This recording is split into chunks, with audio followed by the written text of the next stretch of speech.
Welcome to After Cana, a Ferris Love podcast dedicated to exploring the vocation of marriage. In each episode, we bring you stories, advice, and insights from experts and seasoned couples to help guide you in your journey, whether you're dating, engaged, or newly married. We are your hosts, Gabby Quinlan. And Aixa Rominsky. And we're so excited to chat with you guys today. Today we're going to be kind of talking about our highlights and reflections from season 2 and from After Cana as a whole. Just sharing some of the insights we've found as we've been interviewing these amazing couples. And then at the end of the episode, we're going to share the future of After Cana, how it's shifting in season 3. And yeah, just chat about all the exciting things to come. So thanks for being with me, Aixa. Thanks for having me, Gabby. Great Sure. to be. Can't believe it's already season 3. I know, it's kind of crazy. We've talked to so many people now and yeah, learned so much, and it's been fun to kind of walk together as we do this as two young wives and soon to be mom for you. So yeah, it's pretty cool. I wanted to jump in with something I was thinking about with one of the first couples I interviewed in season 2. Something just like from the very beginning of their meeting story that struck me was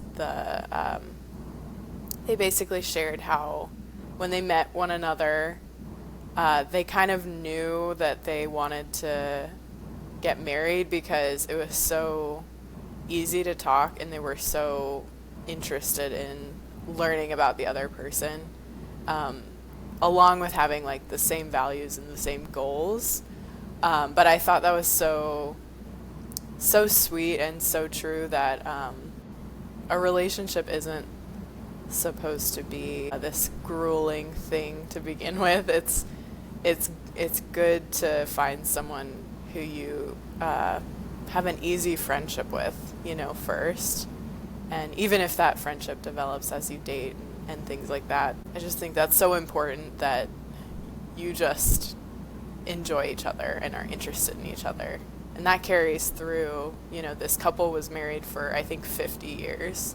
Wow. And they shared how, like, even to this day, they still are so curious about one another, and I love that. So I wanted to share that to start out. Yeah, no, I think that's a common theme in some of the couples that we've interviewed is like finding that friendship and like even just hearing that friendship in a lot of the interviews that we've done. Mm-hmm. But I think there is this like interest in the other. And I think a lot of people, I feel like, I don't know if you get this as a married woman as well, but like when people are like, how did you know he was the one? Or like, or even like the fear of like, how do you know you want to spend the rest of your life with this person? Like your life is a long time.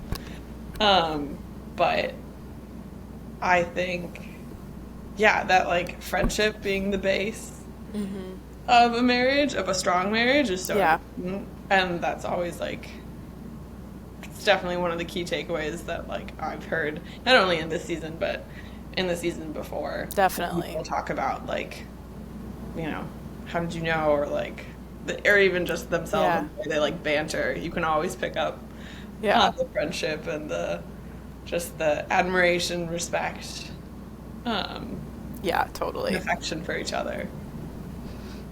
Yeah, I love that.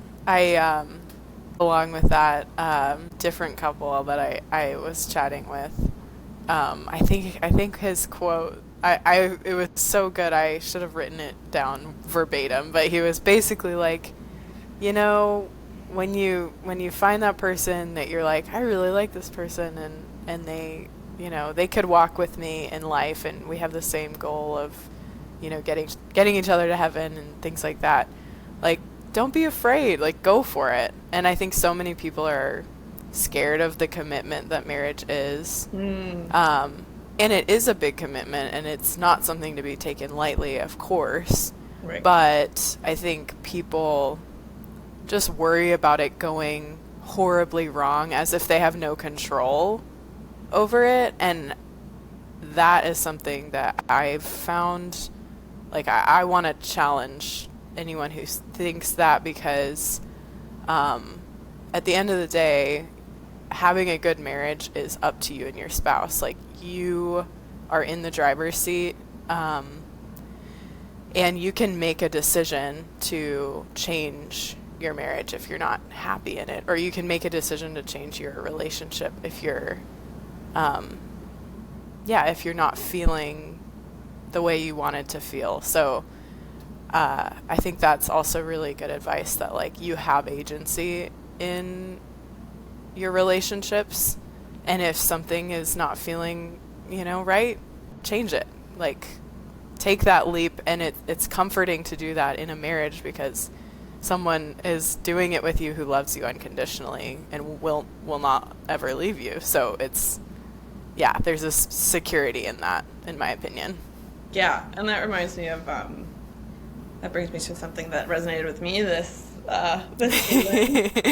But Luisana and Richard, who I interviewed like earlier, I think they were like the first couple of the season. Yeah. She said marriage isn't intuitive. Like marriage isn't intuitive as we think, something like that. But this idea of like being able to, like, you have to know yourself. You have to know like your strengths and your weaknesses. Kind of like you were saying, when like if you're married, like you have agency in your marriage. And it's true, like if something isn't going well, you don't just say like, oh well, like this sucks, I'm out. It's like, what can I do? What am I capable of? Like, it's when you know yourself, you're like, what do I need? Like, what would make me feel better? Like, what may be like the root of why things aren't going well? And like asking for help, Definitely, is another thing. That was definitely something from Luisana and Richard that they talked a lot about in their episode. Was asking for help, finding a community. I feel like we talked a lot, like, well, they and I talked a lot about surrounding yourself with good people and good friends, and using I think it was Luisana who said, like, using a combination of science, art, and grace. Oh, I love that. Yeah. To really like cultivate your marriage. And I think this idea of marriage not being intuitive can kind of throw people off. Of like, well, it should be easy, and I think to the point that we were talking about before, of like when you find that person and it's just like so easy to talk to them and you're like, oh my gosh, like my person. On the flip side, there's also an element of like, maybe it goes hand in hand, like the effort that it takes to stay curious about us, but also to like know who you are, right? Because you're actually not supposed to stay the same. Like, you should be changing and growing, and different situations will reveal different aspects about yourself. But I really appreciated Luisana and Richard talking about like, personality tests or like attachment theories, and using that, like, and it's not for every couple. I know like some couples are like super into it. Some of them aren't. Even within couples, like, I know about myself, like, I love personality tests. Ask me what my Myers-Briggs is. I will tell you. You ask me what, like, Enneagram. Like, like I can tell you just about every personality test. If you have a personality test, I'm willing to take it. I love finding out. Who am I really? Right. But, like, my husband, I was like, oh my gosh. Like, I remember, I think it was when we were dating or when we were married, and I was like, what's your Myers-Briggs? Like, what is your, like, driving motivation? Like, what is your attachment style? Like, blah, blah, blah, blah. And he was like, I don't know. I think it's this. And I was like, how do you not know? Oh my gosh. I love it. And not that he doesn't know himself. I think he has other ways of knowing who Totally. he is and understanding himself and, Hmm. doing things like that. But I think a point that I made with Luisana and Richard, and they backed it up definitely, was like, you, we have a chance to really like know ourselves well, Hmm. and to use these tools, whichever ones we choose, whichever ones work for our marriage. Totally. Hmm. There's a lot out there. There is a lot out there. Yeah. But using tools to kind of help us make our marriage better, and Hmm. make our relationship better, and you know, for us and for our marriage, but also like for our kids and for our friends and things like Hmm. that. Yeah. Yeah, that's so true. I was talking with someone about this recently, but it's kind of crazy how in other vocations it takes so long to get to like the final thing. Like when you become a priest, it's like years and years of school, and Yeah. there's so many opportunities to like really, I mean, discern and think about what it is you're doing. And then for marriage, there's not much. I mean, of course, like pre-Cana classes, Right. probably, but sometimes they're not even all required, and like, things like that. Um, and it's kind of no wonder that people feel like failures in their marriage sometimes because they don't have the tools that they need to be a good spouse. Like no one taught me how to be a wife before I did this. I had great examples around Right. me, of course, and that's super important. And that's like, my parents were, really important in my formation, how I view marriage and things like that too. Um, but yeah, it's kind of feels like a disservice to couples that we kind of just throw young married couples to the wolves a little bit, and don't give too much support and prep. And I think that's why it's so key, like you were mentioning, to find couples that you relate with, a community that will support you in what you're doing. I know Kim and Jeff Sattler, who I interviewed, they talked about how they moved with their family to Australia for a period Wow. and Yeah. didn't know anyone there, but they were determined to build a community. And when they left, they said it was like, like 40 people at their goodbye party, and they had built this community in the span of like a year. And so it's possible to do. It's kind of intimidating um, to do, but I think it is so important to, yeah, just look for that support. Um, Walk with other people who have been where you are, walk with people who are where you are. And then also, I think it's really nice too when you can sit back and reflect with your spouse, and then maybe even like counsel someone who's still dating, or if they come to you, of course. But it kind of makes you reflect on things when someone asks you for your advice on something uh, relating to dating or engagement or marriage. So we're all in it together. I think it's hard to remember that when a marriage is so insulated sometimes. Um, but yeah, I think that's such a good point. Building community is so important. And then also just this is something I found Tom and Esther, if anyone's dealing with kind of like a loss or like a really hard patch, that would be a great episode to Mhm. go back and listen to. They experienced a pregnancy loss for their first baby, and it was unexpected, and the doctors didn't really know what was going on, and there was just a lot of confusion. And they talked about it so beautifully, but um, they said, you don't expect these like devastating or difficult things to happen necessarily. But when they do happen, cling to your spouse. Mm. Like that vulnerable emotional spot can often be where you really come together more than you ever thought you could.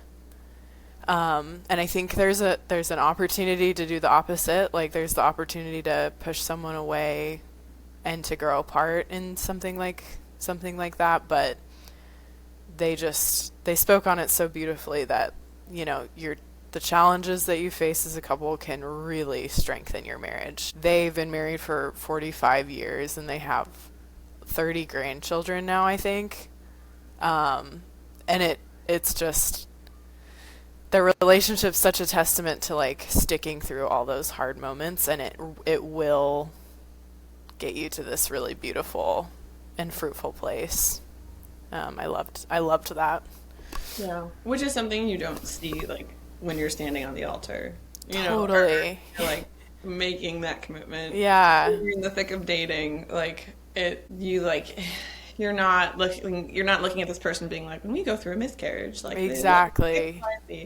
or when tragedy strikes, or like, and I think those stories are comforting.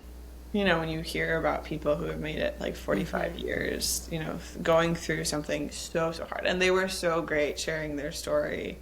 It was so beautiful. It was so like moving. Definitely teared up listening to that episode. Yeah. I mean, yeah. And it's 45 years later, but like they feel that still. Yeah. And it's really powerful. Yeah, and it doesn't make their marriage like any less beautiful. Right. Yeah. But, and I think I feel very confidently that like God gives us what we can handle. Yeah. For In those sure. moments, like, yeah, making sure. And maybe if you're not like listening to this and you're like not married and you're like, well, what can I do to like think ahead? It's like making sure you have someone who who can support you during those times, like in those times during those tragedies, or just knowing like how you both handle grief. True. Like knowing how you react to things, or knowing what you need, or in a lot of those situations, like you don't know until you're there. Yeah. Yeah, but at Yeah. least having the lines open of communication, of being like, this is what being open to communicating, like, I'm going to need this, or like, I need that, or, Yeah, I think it's that openness to grow with one another that is like the quality you should look for, is like someone who when the time comes, they'll meet you wherever you need to be. Like maybe they don't have all the words in their head of what they would say to you if something really hard happened, or you lost a parent, or you had a friend breakup happen and you're devastated by that. Like maybe they don't know what you'll need to hear, but they will try. Yeah. when you get there, and they'll be receptive when you say like, hey, I don't need a solution, just listen to my feelings, buddy. Or something like that. I mean, that's a very common complaint from women. Yeah, it's definitely But yeah, but it's just like something this kind of makes me chuckle, but something I did not expect to need in a very vulnerable spot when I was giving birth to my child, to my daughter. I had no idea like how I would want my husband to like support me through labor and stuff. Like I had heard all these women say like, for me it was like calming low voice and like repeating these mantras to me, different attitudes that women need, and I just didn't know what it would be when we got there. But so when we did get there, he kind of went into like coach mode. You got this. You better do this. You're almost there. crush it, babe. Exactly. You're killing it. Go, girl. And I played college lacrosse, and I've played sports my whole life, and had no idea I would respond really well to that. But like, I was like, that's working for me. And like you just don't know, but he like went with a thing and tried it and it worked. That's so And so yeah, it was exactly what I needed from him. And then the nurses followed suit and we're all just kind of cheering me on, which was awesome. But yeah, just for the people dating or thinking about like what do I want in someone, I would say just like, yeah, someone who's gonna meet you wherever, grow with you, and not be afraid of changing with you, I guess. building off of what you said, Colin and Melissa, who was one of the more recent couples, I think they were our season finale this year. Um, One of the things that they hit on um, was the idea of like, and this like kind of ties into like Richard and Louisana, but like working on your own virtues and the idea of like, and I feel like we've talked about this in After Cana before, and many of our couples have hit on this, but Colin and Melissa really like kind of nailed it home of like you really always have to be like working on yourself. And in the beginning it's like, oh, like we're just getting to know each other and like this is it's easy. I feel like well, I'm a millennial, but like Yeah. very easy to be like, this is just how I am. Like, this is, and I think that's the danger if you get too into personality tests, which is probably why God sent me so not into them. Right. Um, Balance. balance. It's almost like if you know yourself too well, you can kind of become set in your ways. And I think that's a struggle for people who are dating later in life. When I was like 30, and I know people who have gotten married in their 30s and 40s who Totally. have successful marriages, but I think when you're dating, it's very easy to be like, well, this is just who I am. Like, Like I won't budge on right, this. or like Yeah. I need this, or I need that, or maybe you're a young person who like Is stubborn. stubborn. Yeah. Comes in all shapes and sizes. But I think that idea of like checking, like knowing yourself, knowing what you're good at, what you're not good at, but then also being like, okay, like how can I grow? How am I willing to change? And I think that's a big thing for people who are dating and also people who are engaged, but like, am I open to changing? Yeah. Because marriage requires a lot of change. Definitely. And Yeah. if you think about like the vocation of marriage, like it's not just to have like some buddy to like hang out with for the rest of your life. Well, No. that's a perk. That is part of it, but It's definitely a perk to have someone. But yeah. I think it's like we're called to give ourselves every day, and you hear that in all the stories of our couples of like, whether it's in big ways, people who have had tragedies or who have fallen on hard times, or it's, in the little ways, in the adapting to living with someone, or Yeah. The way you load the dishwasher. That Exactly. was a common theme throughout the season. it is, isn't it? Point of contention. Yeah. Yeah, I think that point of, and I think it also changes as we both know now, like Yeah. when kids come along. Totally.